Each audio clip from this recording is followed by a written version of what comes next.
AP రాజధాని అమరావతి పునఃప్రారంభ పనులు రేపు ప్రధాని నరేంద్ర మోదీ చేతుల మీదుగా ప్రారంభం కానున్నాయి. దశాబ్ద కాలం కిందట 2015 అక్టోబర్లో అమరావతికి శంకుస్థాపన చేసిన మోడీ తిరిగి పునఃప్రారంభ పనులు ప్రారంభించనున్నారు. అత్యాధునిక హంగులతో భవిష్యత్తు అవసరాలు తీర్చే ప్రపంచ స్థాయి రాజధానిగా రూపొందించేలా ఏర్పాట్లు చేస్తుంది రాష్ట్ర సర్కార్. వెలగపూడి సచివాలయం వెనుక 250 ఎకరాల విస్తీర్ణంలో చేపట్టిన ఏర్పాట్లు తుది దశకు చేరుకున్నాయి. గంట 25 నిమిషాల పాటు మోడీ పర్యటన సాగనుంది. రేపు మధ్యాహ్నం 3:25 నుంచి సాయంత్రం 4:45 వరకు మోడీ టూర్ ఉంటుంది. 3 సభా వేదికలకు ఎస్పీజీ అనుమతి ఇవ్వకపోవడంతో ఒకే సభా వేదిక ఏర్పాటు చేస్తున్నారు. వేదికపై 14 మందిని మాత్రమే అనుమతించనున్నారు. అమరావతి రీలాంచ్ కి వివిధ రాజకీయ పార్టీల ప్రముఖులను ఆహ్వానించింది ఏపీ సర్కార్. మాజీ సీఎం వైఎస్ జగన్ ను సైతం ఇన్వైట్ చేసింది. తాడేపల్లిలోని జగన్ నివాసానికి వెళ్లి ఆహ్వాన పత్రికను అందించారు ప్రోటోకాల్ అధికారులు. నిన్న సాయంత్రం మాజీ సీఎం వైజాగ్ పర్యటనలో ఉండటంతో ఆయన పీఏకి ఆహ్వాన పత్రిక అందించారు ప్రోటోకాల్ అధికారులు.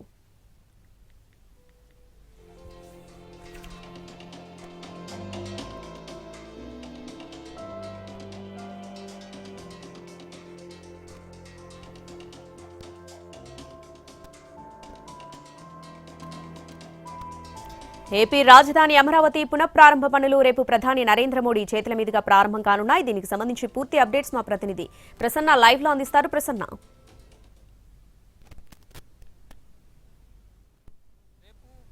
నరేంద్ర మోడీ ఆంధ్రప్రదేశ్ పర్యటనకు వస్తున్నారు. గంటన్నర పాటు ప్రధాని నరేంద్ర మోడీ పర్యటన ఏపీలో ఉండనుంది. అంటే గన్నవరం విమానాశ్రయం చేరుకున్న తర్వాత ఆయన సభా వేదిక దగ్గర వచ్చి ఆయన ప్రసంగం పూర్తయ్యే టైంకి సరిగ్గా గంటన్నర పాటు ఆయన ఉండడం జరుగుతుంది. 3:25 నుంచి 4:50 లేకపోతే 5 గంటల వరకు ఈ ప్రోగ్రాం జరుగుతుంది. 58,000 కోట్ల రూపాయల విలువైన పనులకు శంకుస్థాపనలు ఉన్నాయి, ప్రారంభోత్సవ కార్యక్రమాలు ఉన్నాయి. ప్రధానంగా అందులో 5 టవర్లకు సంబంధించి, అదేవిధంగా శాశ్వత సచివాలయం, శాశ్వత అసెంబ్లీ, హైకోర్టు భవనాలకు సంబంధించి ప్రధానంగా శంకుస్థాపన కార్యక్రమం, గవర్నమెంట్ కాంప్లెక్స్లకు సంబంధించి శంకుస్థాపన కార్యక్రమం జరుగుతుంది. నేషనల్ హైవేకి సంబంధించి కొన్ని ప్రాజెక్టులు ప్రారంభించడం, రైల్వేకి సంబంధించిన ఇతర ప్రాజెక్టులకు సంబంధించి కూడా ప్రధానంగా మోడీ టూర్లో మనకి కనిపిస్తూ ఉంది.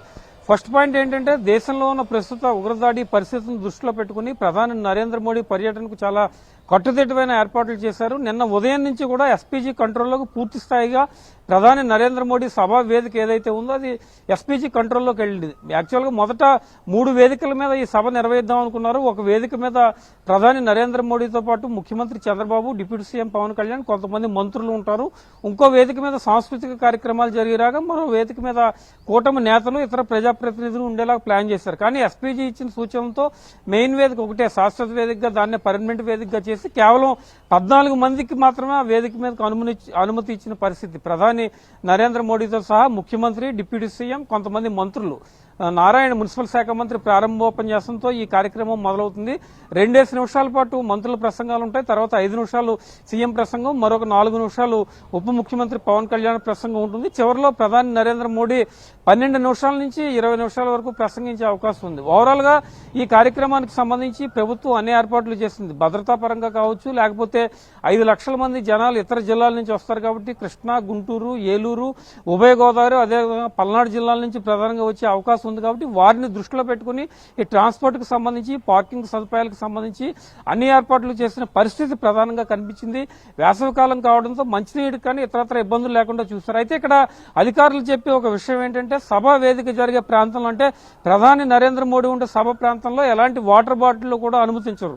వాళ్ళు బస్సుల్లో కానీ ఇతరత్ర మార్గాల ద్వారా తెచ్చుకున్న వాటర్ బాటిల్ అన్ని బయట పడేయాల్సి ఉంటుంది. కేవలం సెల్ ఫోన్ ఒకటే లోపలికి అనుమతించే పరిస్థితి. ఆ విషయాన్ని కూడా ప్రజలంతా దృష్టిలో పెట్టుకుని, ప్రధానంగా ఈ సభకు హాజరయ్యే వాళ్ళు దృష్టిలో పెట్టుకుని వాటర్ లోపలే అందుబాటులో ఉంటుంది. లోపల చిన్న చిన్న గ్లాసుల్లో వాటర్ అందించే పరిస్థితి ఉంది. కాబట్టి వాటర్ బాటిల్ కూడా భద్రతా దృష్ట్యా, ప్రస్తుతం ఉన్న సెక్యూరిటీని దృష్టిలో పెట్టుకుని, భద్రతను దృష్టిలో పెట్టుకుని ఈ ఏర్పాట్లు ప్రధానంగా చేశారని చెప్పుకోవచ్చు. దాదాపు పనులన్నీ కూడా పూర్తయిపోయి ఎస్పీజీ కంట్రోల్లోకి పూర్తి స్థాయిలో ఆధీనంలోకి వచ్చింది. పైలాన్ ఆవిష్కరణ పనులు కూడా ఇవాళ సాయంత్రంలోపు కంప్లీట్ అవుతాయి. రేపు మధ్యాహ్నం కరెక్ట్ గా 2:30 నుంచి 5 గంటల వరకు అధికారికంగా ప్రధాని నరేంద్ర మోడీ ఆంధ్రప్రదేశ్ పర్యటన కార్యక్రమం జరుగుతుంది. ఇది ఓవరాల్ గా ప్రధాని పర్యటనకు సంబంధించిన పరిస్థితి. Right Prasanna, thanks.